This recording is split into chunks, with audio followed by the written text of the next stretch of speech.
Mateus capítulo 9, 37 e 38. Diz assim a palavra de Deus: Então se dirigiu a seus discípulos, eu vou ler desde o verso 35, e percorria Jesus todas as cidades e povoados, ensinando nas sinagogas, pregando o evangelho do reino e curando toda sorte de doenças e enfermidades. Vendo ele as multidões, compadeceu-se delas, porque estavam aflitas e exaustas, como ovelhas que não têm pastor. E então se dirigiu a seus discípulos: A seara, na verdade, é grande, mas os trabalhadores são poucos. Rogai, pois, ao Senhor da seara que mande trabalhadores para a sua seara. Vamos orar, irmãos.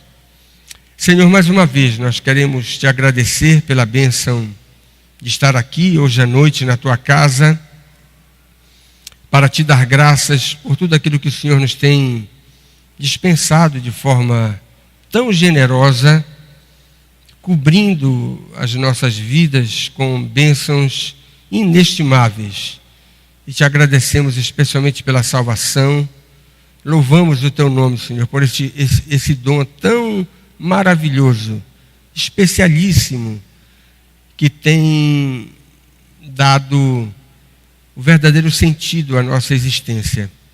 E mais uma vez te agradecemos pela vida do reverendo Norval, pelo seu trabalho missionário durante essas 3 décadas, pela maneira como o Senhor tem guardado a sua vida e também pela maneira como o Senhor o tem usado para que o teu trabalho possa se expandir nas esferas nas quais o Senhor tem usado os seus dons, os seus talentos, para que o teu nome seja glorificado. Recebe a nossa gratidão sincera, o nosso agradecimento por tudo aquilo que o Senhor tem feito na vida da tua igreja. E nós reconhecemos que só a tua graça imensurável é a responsável para que tudo aquilo que temos visto e experimentado dentro das fronteiras do teu reino possam ser explicadas de forma satisfatória. E é no nome do Senhor Jesus que nós te agradecemos e te oramos. Amém. Irmãos, aqui neste verso 38, se nós levarmos em consideração a cronologia que os evangelistas nos apresentam, nós temos o 12º mandamento de Cristo, ou a 12ª ordem, ou o 12º imperativo, a utilização de verbos enfáticos da parte do Senhor Jesus para orientar os seus discípulos.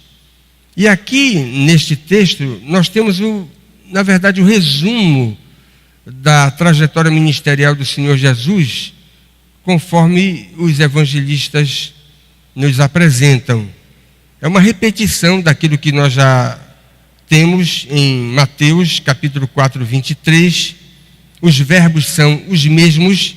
Jesus está ensinando, instruindo aqueles que já eram seus discípulos. Ele está pregando, anunciando o evangelho da salvação para aqueles que ainda precisam passar pela experiência do novo nascimento. E ele está curando, exercendo misericórdia para com aqueles que experimentam doenças no corpo e doenças na alma. Nesses 3 pilares você vai ver o trabalho do Senhor Jesus, com uma característica que eu desejo enfatizar. Eram dias de graça incomum na face da terra. Nós nunca tivemos, ao longo da história, um momento de tão sobreexcelente glória quando durante o ministério do próprio Senhor Jesus. Nem antes nem depois.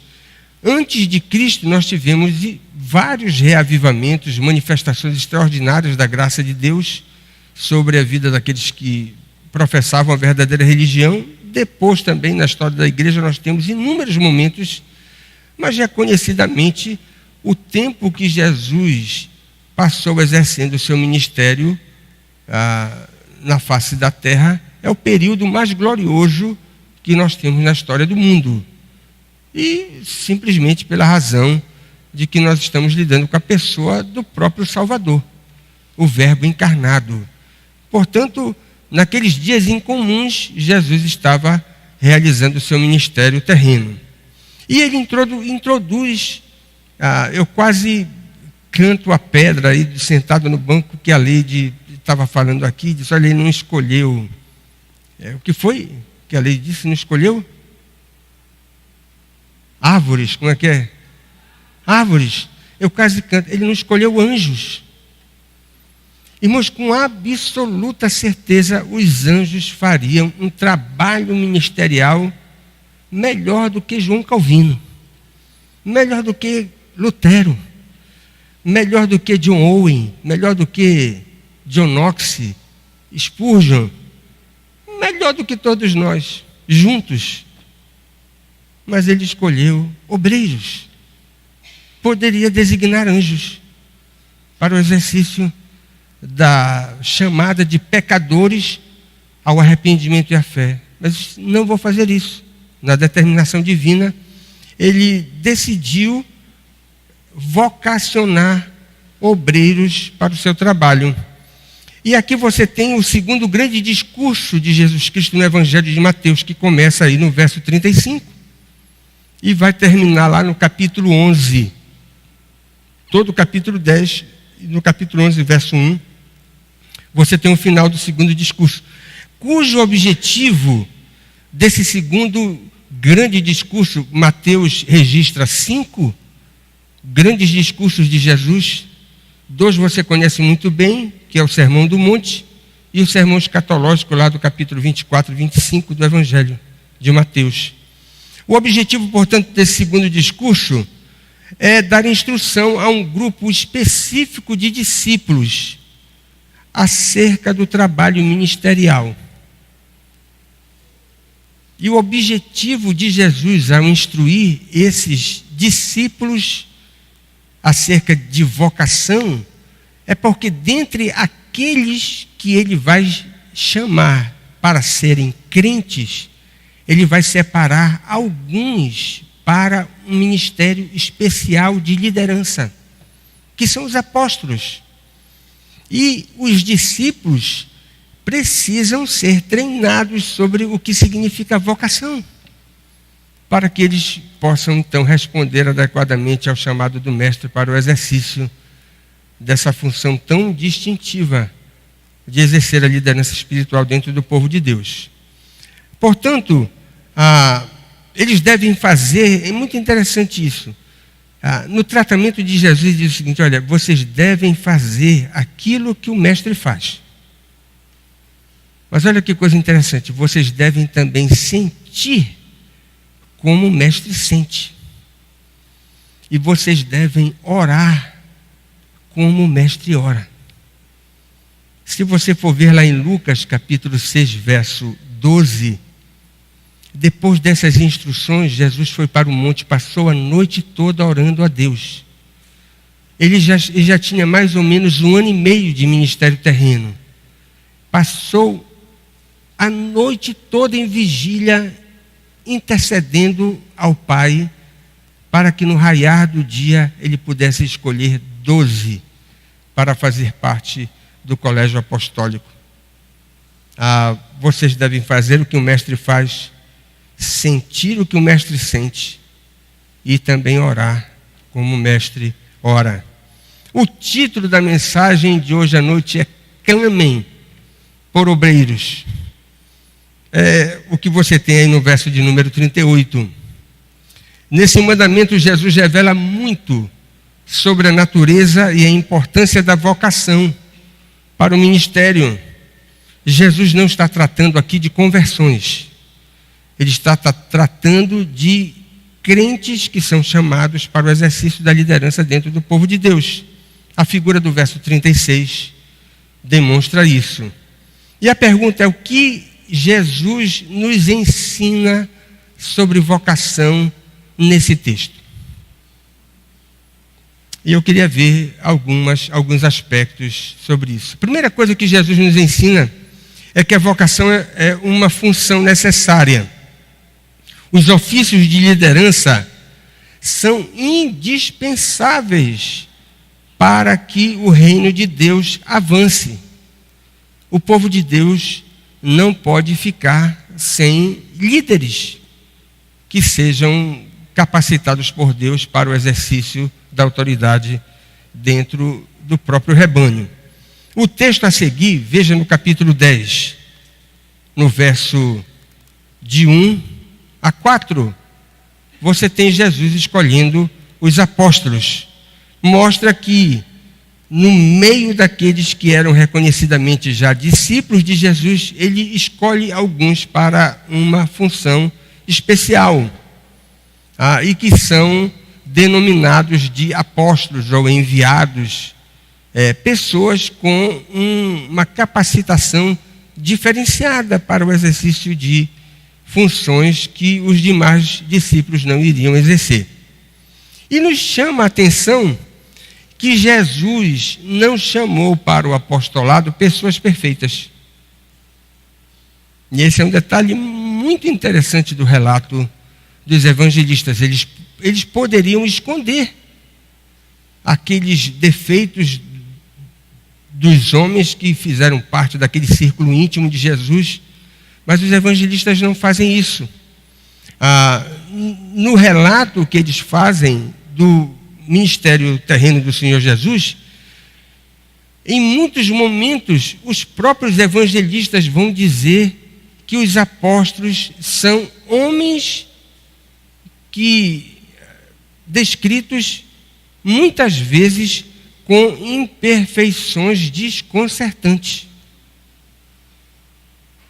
que certamente nós não veríamos em anjos, mas não foram chamados anjos. Todos eles vão revelar, durante o ministério terreno de Cristo, imaturidade espiritual em muitas questões. Só para dar uma ilustração, um exemplo sobre isso, quase no final do ministério terreno de Cristo, os apóstolos ainda estavam confundindo reino temporal com reino espiritual. E 2 dos mais íntimos de Cristo, que eram irmãos, inclusive alugaram a própria mãe, para que a mãe chegasse com Jesus e dissesse: olha, mestre, quando o Senhor inaugurar o seu reino terreno, que vai ser um reino glorioso, chama os meus 2 filhos para eles serem ministros no teu reino. Isso até aborreceu os outros, né? Porque fazer esse tipo de pedido, né? Usar a mãe para que ela pudesse fazer esse tipo de solicitação. Mas Jesus Cristo não estava empenhado em fundar nenhum reino terreno. O seu reino era espiritual. E você fica pensando, mas a essa altura do campeonato, aqueles homens que foram treinados durante 3 anos pelo próprio mestre ainda estão confundindo as coisas. Estão confundindo, porque eles são homens falíveis. Irmãos, os erros cometidos por eles, preste atenção, especialmente a deserção dolorosa por ocasião da prisão de Jesus Cristo, ninguém ficou. Todo mundo abandonou o mestre. Mas aquela deserção não vai extinguir. A gente já se sente aliviado, né? Não vai extinguir o ofício que eles receberam. Aí você diz assim, mas nem Pedro, que negou Jesus Cristo 3 vezes, nem Pedro. Depois o mestre vai dizer, vem cá, tu me amas? Pedro vai dizer, Senhor, tu sabes que eu te gosto. Jesus vai perguntar a segunda vez: tu me amas, Pedro? E ele vai responder: eu te gosto. Mas Jesus então vai perguntar a terceira vez: tu me gosta, Pedro? E ele vai dizer: mestre, tu sabes que eu te amo, tu conheces todas as coisas. E tratou do coração de Pedro, restaurou e voltou a usar aquele homem dentro do próprio reino. A história de Atos, Pentecostes, você tem isso. Agora também nos chama a atenção que nem todos são verdadeiros convertidos. Dentro do colégio apostólico, Jesus escolheu Judas Iscariotes, não foi por acaso, foi de forma deliberada, diz o bispo Riley, para que nós tivéssemos um farol diante de nós, que nem as pessoas que recebem o ofício mais distintivo dentro da igreja cristã não podem dizer que porque receberam esse ofício distintivo são verdadeiros convertidos. Porque Judas Iscariotes permaneceu inconverso até o final do ministério terreno do Senhor Jesus. Um inconverso no meio de um colégio apostólico, do colégio apostólico, presta atenção nisso, isso nos alivia também. Não desqualifica o grupo. E também não põe sob suspeição o ofício que Cristo havia instituído e compartilhado com aqueles homens que ele havia chamado para exercer a liderança dentro do povo de Deus. Não é porque Judas, que foi chamado para ser apóstolo e era um homem inconverso, que você agora tem o direito de desqualificar o ofício apostólico. Porque o grupo não pode ser desqualificado, e muito menos o ofício instituído pelo próprio Senhor Jesus. Portanto, a vocação é uma função necessária. Mas esse texto nos ensina uma segunda coisa, que a vocação é um ofício escasso. Cristo nos diz: os trabalhadores são poucos. É o que você tem aí no verso de número 37. Ainda mais, e eu já enfatizei isso, ainda mais quando você pensa que o ministério terreno do Senhor Jesus é a época onde você tem a maior manifestação da glória de Deus sobre a terra. E uma das características de um momento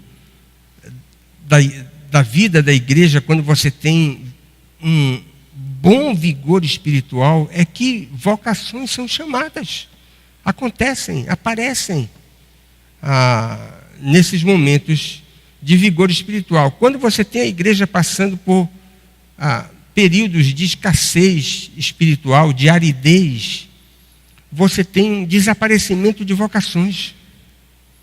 E agora você tem Jesus Cristo, o Verbo encarnado. E naquele momento extraordinário de manifestação da graça de Deus, você vai ver o próprio mestre dizendo: os trabalhadores são poucos. Mas naquele momento, naquela época tão gloriosa, pois é. E diz um comentarista: para todas as carreiras há concorrência entre os homens. Há milhares de excedentes procurando vagas nas universidades, nos melhores empregos, são disputados à tapa, né? Enormes filas. Você observa nas grandes cidades, atrás de um lugar muito modesto, sendo oferecido de trabalho pelas próprias prefeituras.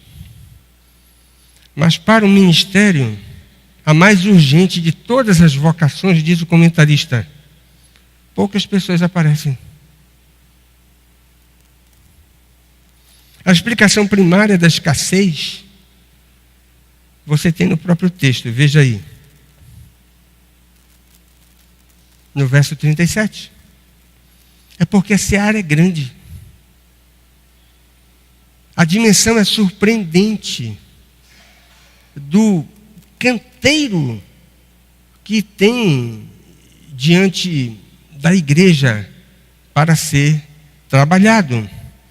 A pergunta é a seguinte: o que é que Jesus quis dizer com seara? Quais os limites do grupo representado por esta figura? Duas respostas. Jesus talvez esteja dizendo o seguinte: olha, a seara é o mundo. Neste caso, Jesus está olhando para frente, para aquela descomunal tarefa de compartilhar o Evangelho com os quatro cantos da terra. O cumprimento do propósito de Deus de fazer com que o Evangelho seja compartilhado com todas as nações, línguas, tribos, povos da face da terra. E preste atenção numa coisa: essa é uma tarefa ainda longe de ser cumprida. Deixa eu só dar um dado para você. Tem um pastor presbiteriano que toma conta de um instituto que lida com essa questão de missões. A base é em Manaus. E ele mapeou a região amazônica. Você sabe quantas comunidades ribeirinhas na Amazônia não possuem a presença da igreja? Estou falando só da Amazônia. No contexto ribeirinho,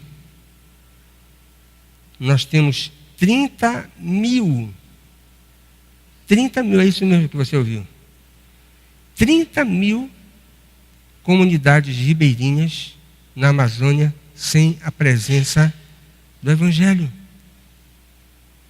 Quantas mil línguas no mundo estão sem um versículo da Bíblia? 2.000. Irmãos, Jesus estava certo quando disse: a seara é grande. Se ele estava pensando no mundo. Mas vamos diminuir o universo. Será que Jesus estava pensando no reino, na igreja? Especificamente naquela comunidade que estava em franca expansão? Nessa perspectiva, nós podemos dizer que Jesus também sabia que o crescimento exponencial da igreja naquele contexto de perseguição iria demandar a necessidade de muitos obreiros para que pudessem liderar as diversas comunidades que estavam surgindo naquele contexto da igreja primitiva no primeiro século, no segundo século. Para que pudessem ter liderança, porque não existe comunidade cristã sem liderança. Não é a perspectiva divina. Irmãos, a vocação é um encargo, um ofício escasso, mas necessário para que a igreja possa caminhar. A terceira coisa que o texto nos ensina é que a vocação é um encargo difícil. A própria figura que Jesus usou demonstra isso. A tarefa de trabalhar numa lavoura, especialmente naqueles dias antigos, sem os modernos implementos que nós temos hoje. Você vê alguns tratores que só faltam fazer o trabalho sozinho, né? Até falar eles falam, esses tratores, não é? E você tem uma tecnologia de ponta sendo aplicada ao campo hoje de uma forma impressionante, que nós não conseguimos nem entender direito tanto avanço. Mas, irmãos, naqueles dias de Jesus Cristo não tinha nada disso. A tarefa numa lavoura era um dos trabalhos mais árduos de que se tinha conhecimento. Ao falar de vocação, Jesus Cristo não disse: olha, a vocação é como um comerciante.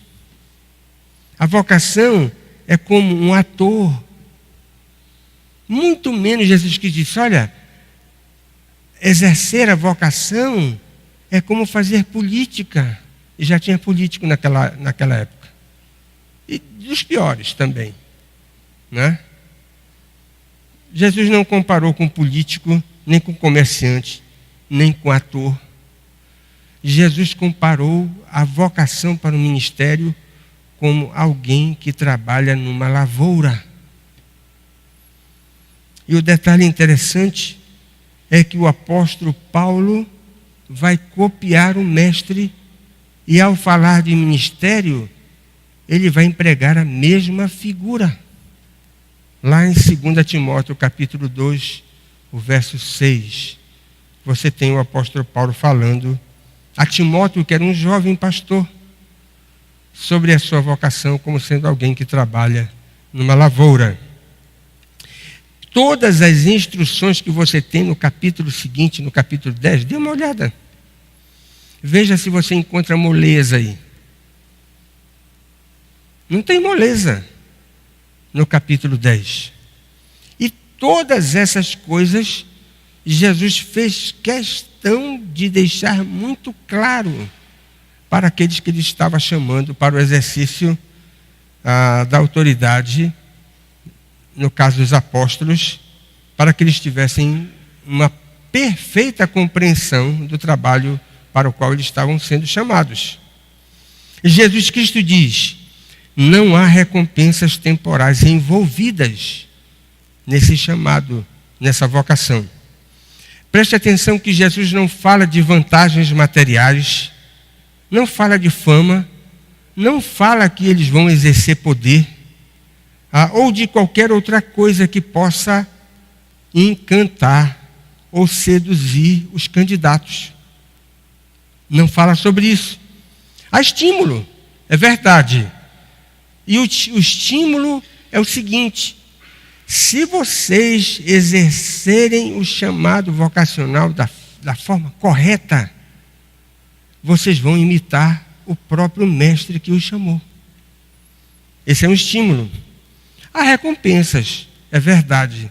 Mas se você prestar atenção no capítulo 10, as recompensas serão experimentadas em termos de galardões. Isso nós só vamos receber na eternidade. Galardões no céu. Não há sequer a garantia de boa receptividade ao que você tem no capítulo 10. Pelo contrário, Jesus antecipa para aqueles que ele está chamando uma dose humanamente insuportável. Olhe lá. De incompreensão, de resistência, de perfídia. Você já imaginou uma pessoa que é vocacionada para o ministério sagrado? É alguém que é chamado para cuidar das almas, com vistas às bem-aventuranças eternas. E você já imaginou alguém com esse encargo de cuidar das almas receber um coice? Mas a carta que você tem, que o nosso liturgo leu, segunda carta de Paulo aos Coríntios, nos mostra que o apóstolo que fundou aquela igreja estava tendo o seu ministério colocado em dúvidas pelos próprios membros da igreja de Corinto. Isso não é um coice? É pior do que um coice. E você vai ver no capítulo 10 de Mateus que essa rejeição e às vezes uma implacável perseguição por parte das autoridades eclesiásticas e civis. Não raro ao longo da história da igreja, você vai ver os ministros fiéis ao Evangelho sendo levados à prisão. E quem foi que mandou prender esses pregadores fiéis do Evangelho? Foram os bispos da própria igreja. É um negócio assustador. Você sabe que o segundo livro mais lido no mundo, o primeiro é a Bíblia. Qual é o segundo livro? O Peregrino, John Bunyan. Você sabe onde John Bunyan escreveu o Peregrino? Preso. Estava na prisão. Irmãos, 2.000 pastores não conformistas foram levados ao cárcere naqueles dias da infame Maria Sanguinária, na Inglaterra. E a pergunta, por que esses homens foram presos? Simplesmente porque eles disseram o seguinte, nós não aceitamos sacrificar a liberdade do culto. Mas como assim? As autoridades da igreja anglicana dizem o seguinte, olha, não é permitido que ninguém ore espontaneamente. Porque alguém pode orar espontaneamente e dizer alguma coisa profética, entre aspas aí, né? Alguma coisa que venha denunciar a atual situação da igreja. Então, não vamos permitir correr esse risco. E as autoridades da igreja anglicana disseram o seguinte, olha, vocês vão orar nos cultos, mas oração lida. O famoso livro de oração comum para todos os momentos. Culto de ação de graça tem uma oração aqui para vocês lerem. Culto de proclamação do evangelho, uma oração aqui para vocês lerem. Para a gente não correr o risco de alguém orar espontaneamente e dizer alguma coisa que não deve ser dito. Os não conformistas disseram o seguinte, olha, essa camisa de força nós não aceitamos. Mas vocês vão para a prisão. Nós vamos para a prisão. Mas nós não vamos aceitar que a liberdade do culto seja suprimida. Irmãos, não é isso que nós temos no capítulo 10 de Mateus? Jesus não enganou ninguém. Quantas vezes a bendita FUNAI atrapalhou o trabalho missionário? Muitas vezes acadêmicos ameaçando o trabalho que era feito pelos servos de Deus, com a suposta justificativa que pregar o evangelho para aqueles que fazem parte dessas etnias é sacrificar a cultura, é acabar com a cultura. Mas, irmãos, é aquilo que Jesus nos antecipou. Os reinos deste mundo vão causar obstáculos, impedimentos para que o evangelho seja apresentado para os pecadores. Eu já contei essa história que vou contar de novo. Alguns anos atrás, eu fui dar uma matéria no seminário flutuante, lá no Amazonas, que funciona no rio Abacaxis, a 10 horas de Itacoatiara. De Manaus para Itacoatiara são 4 horas. De Itacoatiara para esse lugar onde funcionava o seminário flutuante, 10 horas de barco. E eu fui dar uma disciplina lá. E na turma de mais ou menos 25 alunos, havia 2 índios da reserva chamada Terra Vermelha. E eu fui pego de surpresa, me chamaram para dar panorama do Antigo Testamento, não tinha nada preparado. Eu digo, não tenho isso. A matéria que eu dou é teologia do Antigo Testamento, é diferente. Mas como não tinha tu, vai tu mesmo, né? Eles disseram, então, dá, essa matéria é difícil. Teologia bíblica do Antigo Testamento. E não é que os índios acompanharam? Esses 2 índios acompanharam toda a disciplina e me contaram uma história. Olha, num determinado tempo, se proibiu dos missionários do Palavra da Vida irem na reserva pregarem o evangelho. O pajé se encapetou e disse, esses missionários não entram mais aqui. E os 2 se levantaram. Disseram, nada disso. Os missionários vão continuar entrando aqui porque nós temos os mesmos direitos do que vocês. E peitaram o pajé. E o pajé teve que recuar e permitir que os missionários continuassem pregando o evangelho lá na reserva da Terra Vermelha. Aí talvez você pergunte, mas por que o pajé se encapetou? Porque os índios estavam se convertendo e acabando com o negócio da bebida, um negócio da prostituição e outras coisas que davam algum rendimento para aqueles que lideravam a reserva. O evangelho chegou lá para acabar com esse tipo de coisa. E o pajé, então, bora impedir que o evangelho entre aqui. Irmãos, em muitas e muitas situações, a pregação do evangelho vai subverter a cultura que está corrompida, trazendo para os padrões originais que Deus deseja que todos os homens vivam de forma digna. Irmãos, apesar de não ter receptividade, no texto você diz, você tem promessas maravilhosas aí. Duas promessas maravilhosas. Deus mandou você para onde? Para o meio dos lobos, das serpentes, dos homens mais ímpios da face da terra. Você tem certeza que Deus te chamou para lá? Primeira coisa que você deve ter no coração: tranquilidade. Porque se o mestre chamou você para lá, ele vai com você. É a promessa do capítulo 10. O mestre acompanha todos aqueles que ele chama, mesmo que seja para a situação mais hostil que você possa imaginar. Só isso seria suficiente para que alguém chamado para o ministério pudesse ir com paz no coração, ainda que ele fosse mandado para o Iraque ou para a Síria, pregar o evangelho.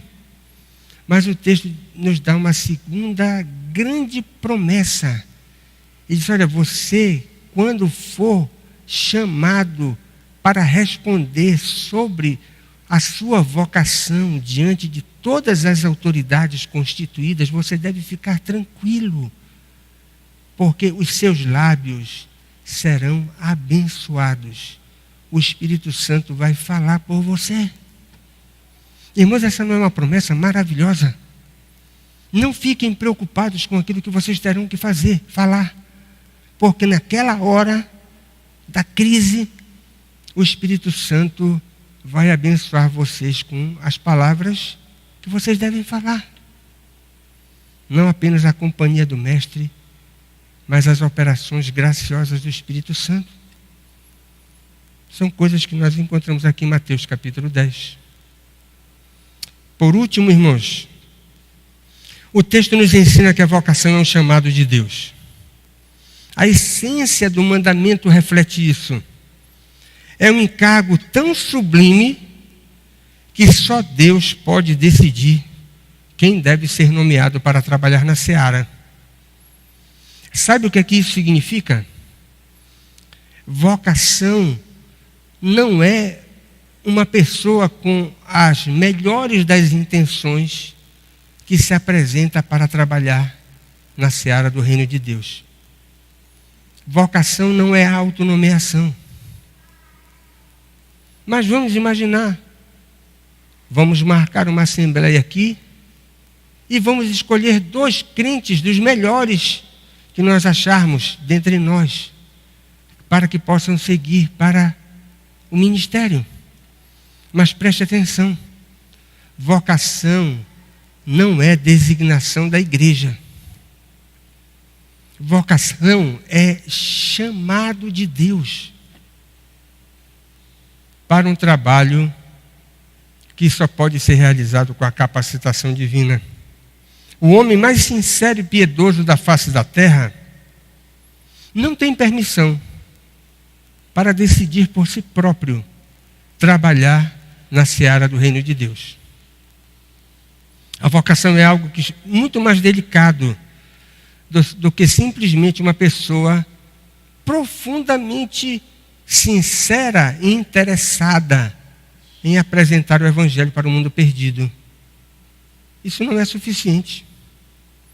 Além disso, a igreja mais amorosa da face da terra não tem permissão para recrutar os seus melhores membros para que possam trabalhar na seara do Mestre. Se uma igreja extremamente amorosa e sincera fizer isso sem o aval do Mestre, não vai dar certo. Nós não teremos bom êxito, porque a vocação não é a nomeação por parte de uma igreja para que alguém trabalhe na proclamação do Evangelho. O texto diz que é Deus quem escolhe e quem envia. Soberanamente Ele separa alguns para o ministério. E olha, interessante, Ele escolhe de forma incondicional. Ele capacita pecadores regenerados para a realização de uma tarefa extraordinária. Especificamente, nós podemos dizer que o próprio Mestre define as especificidades do ministério de cada um. Nós já convidamos várias vezes o pastor Norval para se transferir para o nosso presbitério. Ele brincando, ele disse, não quero. Vocês vão querer que eu seja pastor, e me dá um frio na espinha quando ele ouve pastorado. Mas eu digo mesmo para ele, né? Quando eu ouço a palavra missionário, me dá um tremelique. Já imaginou, meu irmão, eu como missionário? Seria uma tragédia, não é? E é o próprio Senhor que soberanamente chama e especifica o trabalho de cada um. É uma coisa maravilhosa. E Ele também escolhe até o lugar onde Ele vai colocando as suas peças. É o que nós lemos nas Escrituras e aprendemos também na história da igreja. E é a igreja que ora para que Deus possa nomear pessoas para o ministério. Duas coisas são enfáticas aqui nesse texto. Primeiro que tudo, veja aí o verso de número 38. Os pedidos devem ser específicos para que vocações sejam despertadas. Roguem para que Deus chame pessoas para o trabalho da sua seara. E deve ser um clamor fervoroso. O verbo usado pelo mestre indica pedido intenso, caloroso, como se nós estivéssemos colocando as nossas entranhas nessa solicitação. Como se fosse alguma coisa que nos tomasse de assalto por dentro, algo vigoroso para ser apresentado diante daquele que chama e envia. Eu quero fazer só algumas aplicações aqui. Irmãos, a primeira delas, a igreja deve ser constantemente grata a Deus pelos seus oficiais. Nós estamos tratando hoje de vocação, gratos pela vida do reverendo Norval, mas nós podemos dizer também que temos oficiais, diáconos, presbíteros, que são igualmente vocacionados para o exercício de um determinado ministério dentro da igreja. E preste atenção numa coisa. Eu frequentemente repito essa frase aqui, você já deve ter ouvido algumas vezes. Um dos sinais mais claros, concretos, do desagrado de Deus por uma determinada terra, ou pessoas, ou nações, é quando o próprio Senhor retira os seus profetas do meio dela. Quando nós temos ausência de vocações, é sinal do desagrado divino. Nós devemos ser gratos a Deus pelas vocações que têm surgido no nosso meio. E aquelas que têm continuado, né? Porque a estrada é longa e muitos vão ficando pelo caminho. Da sua turma, quantos ficaram? Eram mais de 40, talvez 20 no ministério. Segundo, a igreja deve orar intensamente pelos seus oficiais. E olha que coisa interessante, orar intensamente. Eu não teria tranquilidade para implementar esse tipo de coisa, mas deixa eu citar uma coisa aqui. Você sabia que no tabernáculo metropolitano, cujo púlpito era ocupado nada menos do que pelo príncipe dos pregadores, Charles Haddon Spurgeon, ele tinha um grupo de mulheres que não participavam do culto.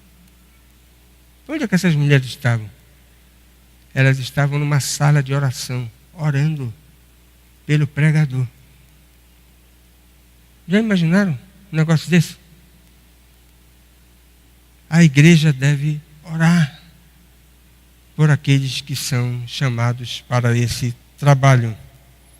E a igreja deve clamar desesperadamente por mais obreiros, para que Deus chame jovens aqui, como a irmã mencionou, né? Jovens para o sagrado encargo da pregação do Evangelho, qualquer que seja a maneira como esse ministério vai ser exercido.